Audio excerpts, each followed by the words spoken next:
name is Tracy Cook, and this is the podcast series Victim to Victory. This series gives a voice to those that have overcome challenges in all forms, that have dared greatly to share their real stories. Amazing humans that have seen hope and risen above those adversities to become victorious, that go on to support and inspire others to do the same. And today I've got my amazing friend from Dallas, Kimberley Helm. Hello, how are you? Boo! Yeah! Hey, Tracy! Now, I'll just give you a little bit of a backstory about Kimberly and myself. We met in 2019 on the Ray Higdon Play to Win reality show. We spent a lot of time in Florida getting up to all sorts of stuff. And I love this girl with all of my heart. She is so passionate. She has got a powerful story. She is an amazing human. She is very real. She's very raw. And what attracted me to Kim is when we were actually in the room, she was this cool person with this calming aura around her, and she was just so kind and so sweet. And I'm very grateful to call Kim my friend, and we chat very often. She is amazing. You're going to want to connect with her, and her story will inspire you to be a better version of yourself. So thank you so much, Kim. Please share with our audience, who is Kimberly Helm and where does your journey start?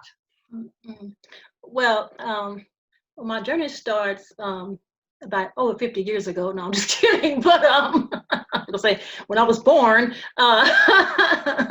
But for the sake of this, the time that we have together, my story begins October 2018. I had went to the emergency room, and I had some bleeding. I had a migraine, and they were checking, and they were asking me. They couldn't find anything, so they were saying, "Well, have you ever had a colonoscopy?" And I was like, "I have one scheduled in 3 weeks, as a matter of fact." And he was like, "You want to have one tomorrow, or you want to wait for 3 weeks?" I said, "Well, let's have it tomorrow." And so they admitted me to the hospital. They did a colonoscopy and told me that they did find a mass, a tumor, whatever word people want to call it. And they did a biopsy and wanted to send it off to see if it was cancerous or not. And so about 2 weeks later, I went to the doctor's office, and my family is so wonderful. I was just going by myself, but why is it my brother showed up at the doctor's office? My mom came to my house, I'm like, okay. So all three of us was in the office together, and he said, you have colon cancer. And I was like, wow. We were all quiet, but I was just like, okay, so what's the plan? What does that mean to do? And then he was like, I'm not worried about it. It hasn't penetrated the colon walls or anything like that. We can just go in and have surgery. And I want to schedule it in like 3 weeks, and I can go in and do that. Well, see, for me, I'm one of those natural people and herbal people, and I don't like drugs. I mean, not that they're all bad or anything. They do help many people. However, I had my own thoughts about cancer. And so I'm like, okay, well, it's not all over my body or anything. So I don't feel like it's like it's urgent, because he said 3 weeks. So in the meantime, in between time, I am going to do what I think I can do to help my body heal itself. So, and you have to understand that everybody was very frightened and very upset, and a lot of people were crying. I never cried. Even to this day, I never cried since I got diagnosed with cancer. Now, over that year time, I may have cried because I had bad back pain. I was hurting, or I was tired, or something like that. But I never felt, woe is me, why this happened to me, why'd I get it? I actually kind of understand how it manifested in my colon. It manifested because for years and years, I didn't go to the bathroom that often, meaning had a bowel movement. I may go once every 10 to 14 days. This is like in my 20s. So I was fit. I wasn't overweight at all or anything, but I wouldn't even get the urge. And so a lot of people are like that. It may not be 10 to 14 days, but a lot of people have issues with going to the bathroom. And so you deal with it. I tried all types of things so I can understand how it manifested in that area, because that area has had issues for many, many years. And my body, due to different antibiotics for other things, cause your immune system to be suppressed. And so therefore, illnesses manifest in your body. And that is what happened to me. And so I started to eat my way healthy. I stopped eating meat pretty much, and I ate mostly veggies and fruit. I did cook my food most of the time, and sometimes I would eat raw. And then so that was October, and then that July of last year, I went raw for like 31 days. I was like, let me see what it's like if I can do it. Now, I don't want to go permanent because I'm just saying I love meat. Matter of fact, I really want a ribeye. I'm just saying. But during that time, I'm trying to heal myself so I can live, so I can wait, on that steak or T-bone. Sorry for but you know what I'm saying? And so, but I went, and it wasn't difficult for me to do. I just decided. Do you want to change? You want to help your body to heal itself? Because I don't believe in when people say that cured your cancer. You can't take a pill for your diabetes or for your cancer, for your heart to heal it. That's not how, in my opinion, God created us, for our bodies to heal themselves. But we do things to get in the way of our body's natural process of being the amazing machine that it is to do its job. And so I was trying to get out of my body's way and to do things to help it to cleanse and nourish. So all that time I lost weight. I felt great. Like I didn't look like I had issues. I didn't look like there was not. You did not. When you told me you had bowel cancer, like normally there's signs, physical signs that someone is sick. You did not look sick. Not at all. My skin was glowing, and now I might have had other issues like bad allergies, bad sinus, back pain, that kind of stuff. But so I also did things like specific herbal teas that may come from like the Brazilian rainforest. I had a friend who's an herbalist out of Ohio. When I got the diagnosis, he was like, don't worry, I got you. He got have a concoction. I don't want to use the word concoction because that don't sound right, but a formula that he sent that's very powerful, that of herbs that I took. I ate apricot kernels. I would grind them up, 40 of them a day. I grind them up to powder, and I would do like a teaspoon throughout the day with water, and things that I felt like would help me to heal my body. And so I did that. And there's a lot to the story, believe me, but I built up my immune system. And so following December, I was just weak all the time. I just was so weak, I couldn't even sit up in the bed. I was like, man, this is a bad sinus infection. I'm thinking, woo, my sinuses really got me down and dizzy. And I was bleeding like a little bit. You know how you may have hemorrhoids and you think maybe a little something in the bowel.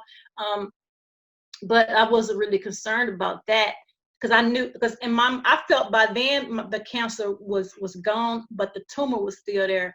So I started in December trying to shrink the tumor with some other herbs, trying to shrink that tumor. And so January, man, I couldn't even sit up in the bed.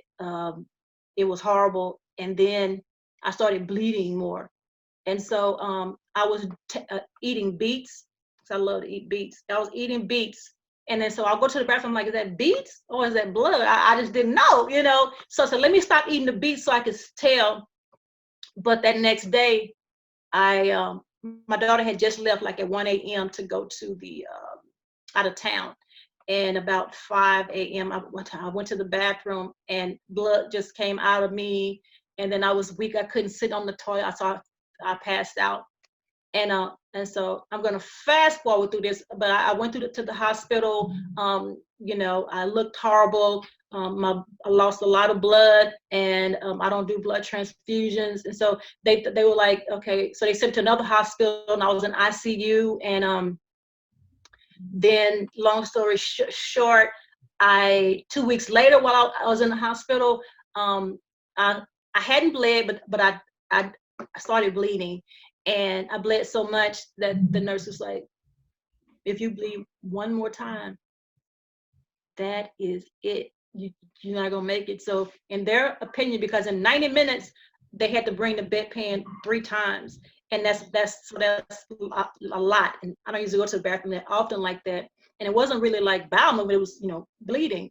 And so everybody had to come, it was chaos, my family, this and that. And but I was never afraid. I was calm. I was at peace.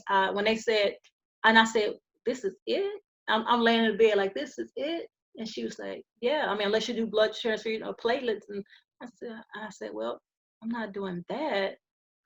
Okay, I guess that's it then. I said, Mom, I need you need to call Byron. That's my brother. This is exactly how I'm talking. I'm laying on my back, and she's already called my brother. She was losing her mind, like screaming. Like I had to like look at the nurse like this, so I can tune out all the chaos in the room. And so she could call my we got my daughter on the phone, and I was telling her, she said, I'm on my way, I'm on my way, I'm on my way. She was screaming. And I said, I love you. You've been the best daughter in the universe, and I couldn't have asked for a better daughter. And she's screaming, don't leave me, please don't leave me, please don't leave me, please don't leave me, don't die, don't leave me. And I said, I'm gonna do the best I can, but they're saying I'm not gonna even make it. I asked the because they asked me, did I want to be DNR, do not resuscitate? And I said, yeah, DNR, because what's the point? Because she was saying, because if they try to resuscitate you, they're gonna break all your ribs, this and that. I said, well, it doesn't make sense. They can't resuscitate me, because you're saying the only way I'm gonna survive is with blood transfusion. And if I lose my blood, what is there to resuscitate? The blood is the life. So I'm DNR. Because if I wasn't gonna be DNR, they need to take to ICU, put me on these machines and this and that. And I said, well, I want to wait for my family to come. I want to be able to talk to my brother and my daughter. And she said, how far away are they? This is how she said it. How far away are they? Like basically, they may not make it here. And I was like, and wow. I remember when we all got the news about that as well, Kimberly, and we were all just beside ourselves as well. So we were definitely part of the chaos, because we're like, well, what can we do? What can we say? What's happening? Like, we're having these hourly updates on you, and we were all praying for you as well. I'm not a God person, but I was praying for you. I was praying for you. I'm like, okay, I'll convert if she pulls through. Like, but we were all panic stations for you, because you're friends with so many people. Right. You're so helpful to so many people, and for you, it was to very go through dire. that was hard to watch for us as well. Just trying to be there for you from the other side of the world. Right. Yeah, and the response, people on Facebook, and my daughter was, getting messages from people, of course, that she didn't know. And then I'm a part of this little monthly mastermind business, and they had like a live event March 2019 in Atlanta, Georgia, and I was there. And I met some people there. I didn't know them personally, but I met them there, and we hung out. And so one of those people, she's in that group, and it's called the Rich Friends Community, and she got with all those people, and they made this beautiful video. And I'm like, and I couldn't see well, and I'm still not great like before I went in there. I don't know if it's the blood issue or what. Is getting better, so I couldn't like really read like on my text messages or this and that. My daughter had to read something to me or something like that. But the video, I was like, wow, that is amazing. So, and stuff that other people was saying. So the day that they said I wasn't gonna make it. So I also, in addition to talk to my daughter, I called my other brother. He's 5 years older than me, and he was on his way. But I was saying, I wanted him to hear my voice. I was saying, hey, you've been the best brother.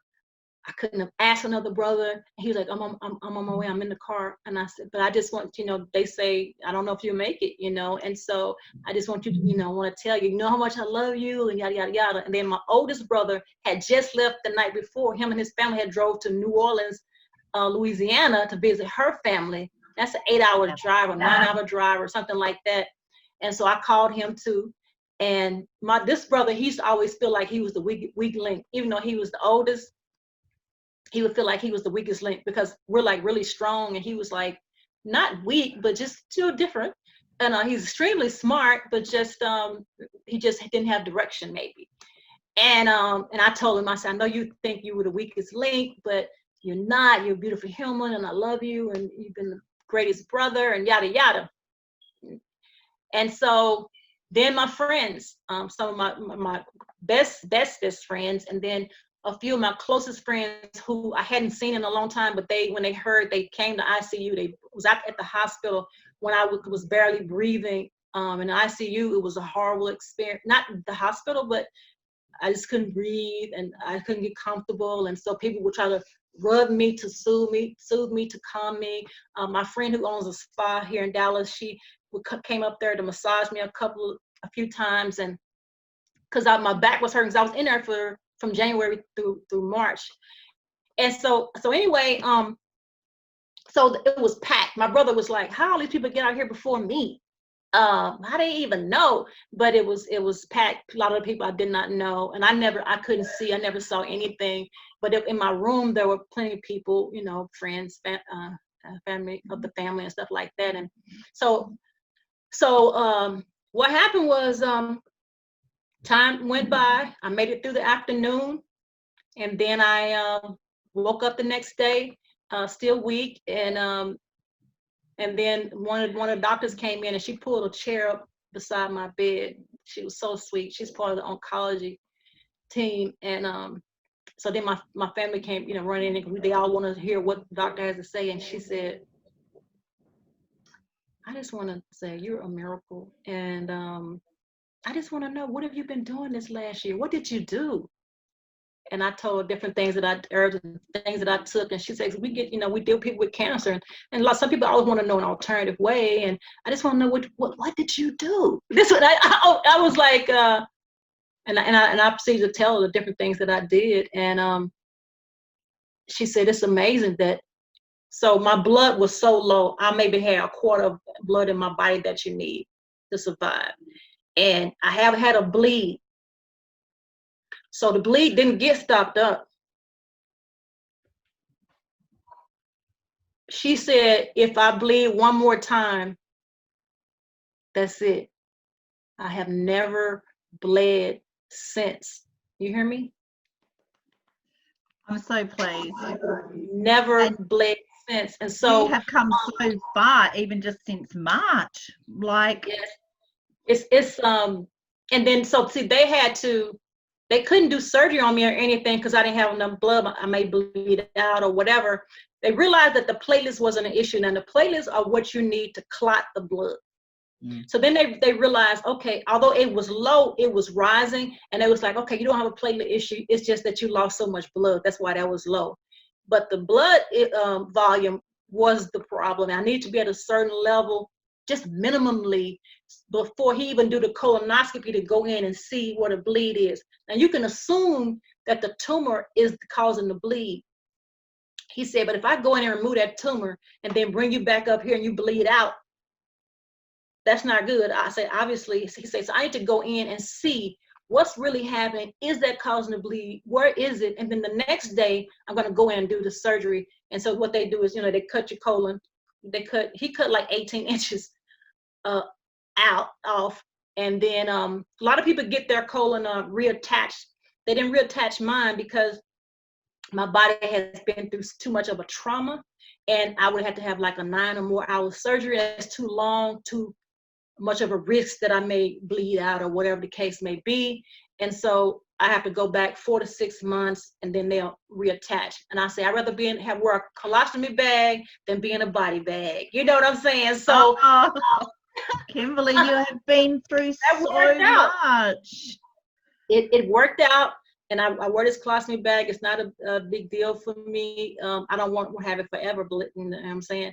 But if I had to, again, it's better to be alive and be inconvenienced than, because I'm not in pain. It doesn't hurt or anything like that. And so, you know, it's just been amazing. That I had to kind of learn to walk, you know, afterwards, for a little bit. And like now I walk in the morning up and down my street. I do use the walker to walk because of endurance issues. I would hate to get way down at the end of the street just walking and not be able to come back. And so I just use the walker, but I don't like walk on the walker. I had the walker, and I had the back of the walker I hold up, and I just use the wheels, and I just push it like that. And so like the other day, I really wanted to walk without my walker, but that'll happen in time. So my little steps are victories in comparison to the fact that I wasn't supposed to make it through the afternoon, and they were losing their mind. And my hospital was great. My doctors were great. My nurses were great. It was like the culture of that hospital is like for the patient. Like every floor I was on, it was still the same culture. I was like, this is amazing, you know. So I was very fortunate. I feel very extremely loved. I should never complain about being lonely or alone or nobody loves me. I mean, I don't talk like that, but I'm just saying I shouldn't, if I lost my mind and felt sorry for myself, I should not, because I'm extremely fortunate. My oldest brother, he was scrolling through my Facebook on my phone one day when they were in my room, and he said, dang, you have a lot of friends. You know, he said, I don't really have any friends. You know, I said, well, I know people, and some of them people I don't know at all, but they feel like they know me because I have opened myself up to sharing, talking, you know, inspiring to aspire, you know, aspiring to inspire, them to be better. And so that is and I know how many people you're helping through your story as well, and through doing your juicing and your eating raw and your natural health and your faith. And I know how much you're helping people who are going through that and similar as well. So you've kind of gone through this very traumatic experience. You've almost literally died. You've been very open and transparent, sharing that story. People will connect with you for that, and I know people listening today will definitely connect with that. And it's showing that you can do things naturally and still have an outcome, which is a very important message to share. And I know how much emphasis and passion and education you put behind that as well. So I really encourage people, if you're on a natural health, to reach out to you. Right. Like I told my mom, I said, don't make any of these decisions uninformed. I am informed. That is why I am making these decisions for me. And so I allowed every person after the diagnosis, and I was like, you know, I never went back to the doctor, but you can say whatever you want to me. You can share how you feel one time and one time only. Let's say one of my uncles would say, you know, the doctors know what they're doing, and I think you should let them do this, that, and the other, and yada, yada, yada. And I said, I love you, and I respect how you feel, and it's okay. And they couldn't be mad at me or say anything. They might want to, but they couldn't, because I'm so sweet. I'm so sweet, and I'm like, I understand how you feel. But they know, like I told my daughter, I posted on a picture the other day.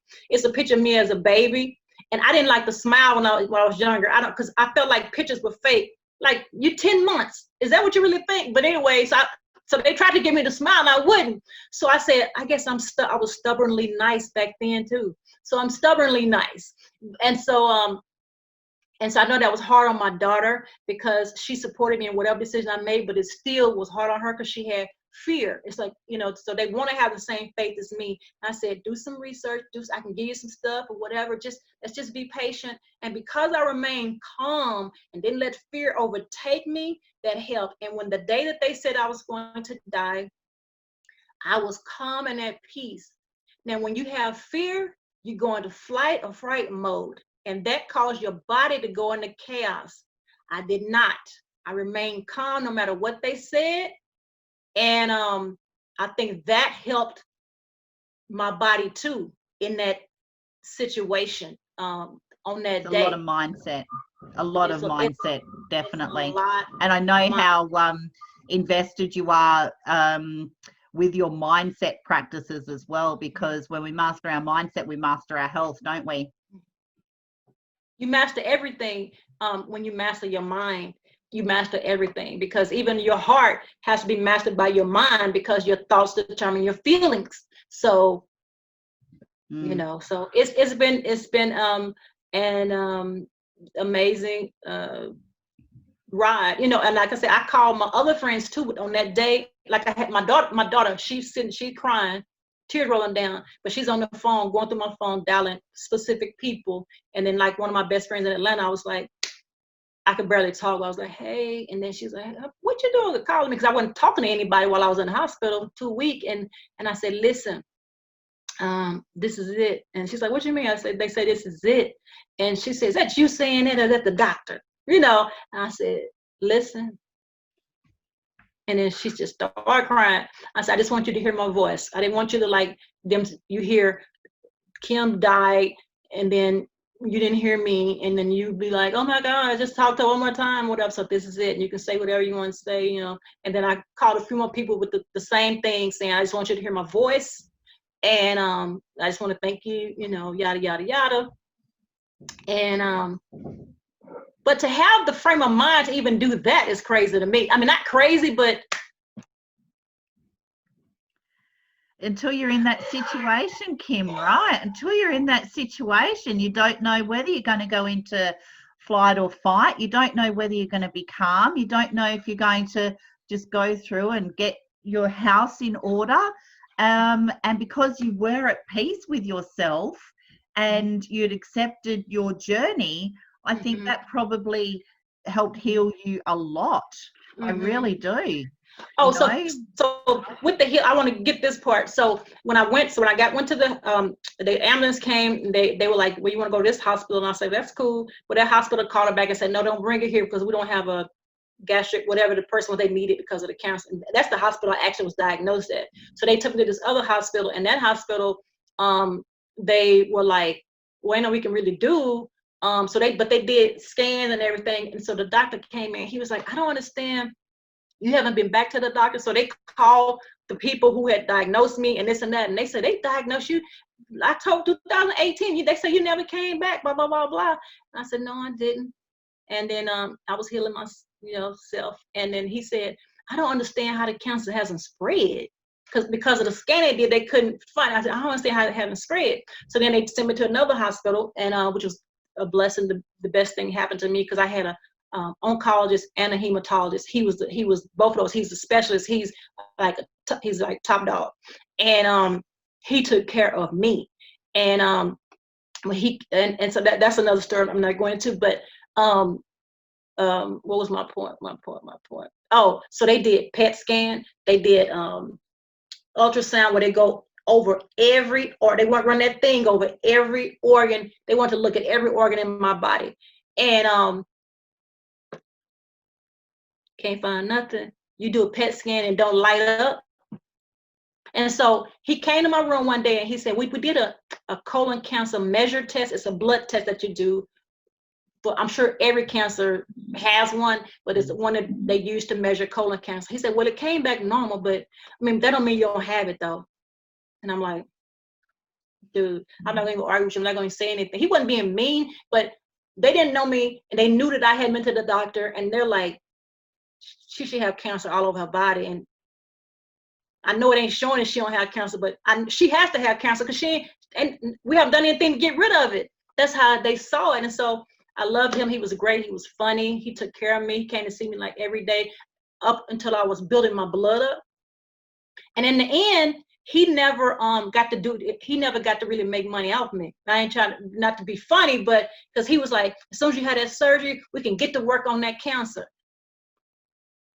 And every time he would say that, I'd be like, you are not gonna be making no money off of me, dude, because I don't have none. But anyway, so after the surgery, he was like, they couldn't, they didn't find, they did like 21, whatever the doctor's speak is, 21 lymph nodes, da da da da. They couldn't find any cancer. So you are good, you're great. And I'm like, I told you, I don't have cancer. You know what I'm saying? And so that's amazing. So my thing to say to people is, take control of your life. You can feel afraid, you can feel those emotions, but you need to go through them, and then you need to shake it off. You need to take action to do whatever you feel is necessary to help you heal your body. Whether you decide to do chemo or radiation or whatever you decide to do, remain calm, change your eating habits, go healthy, and go hard with it. Don't just do a little bit, go hard with it. And I saw this statement one time, and it said, cancer is a word, not a death sentence. Now, people do die. They say that's usually from complications of chemo and radiation, not necessarily cancer. But some people are diagnosed too late to reverse it. Whether they do chemo, whether they do natural, it's just too late, Yeah. And but I still feel like that word has so much power that it paralyzes people. It causes them fear, and some people do nothing, which is crazy to me. But some people do nothing, and so just take the action. Know that it's just a word. Yes, some people die, but may not be you. So may not be your death sentence. What a powerful message, and what a powerful journey. And thank you so much, Kimberly. I know how much you like to share and help others and educate, and we'll definitely be posting your links so people can connect with you if they want to know more about healing healthy and eating their way to health. And I know that you can help them, and I know you love to help. So thank you so much for being brave to share your story. You're so appreciated, my friend. And you can find our podcast on YouTube and our Facebook group at Victim to Victory podcast series. And if you got value from today, please subscribe, like, and comment. And I'd like to leave you all with a message of dare greatly, step into your power, and we believe in you. Thanks, Kimberly.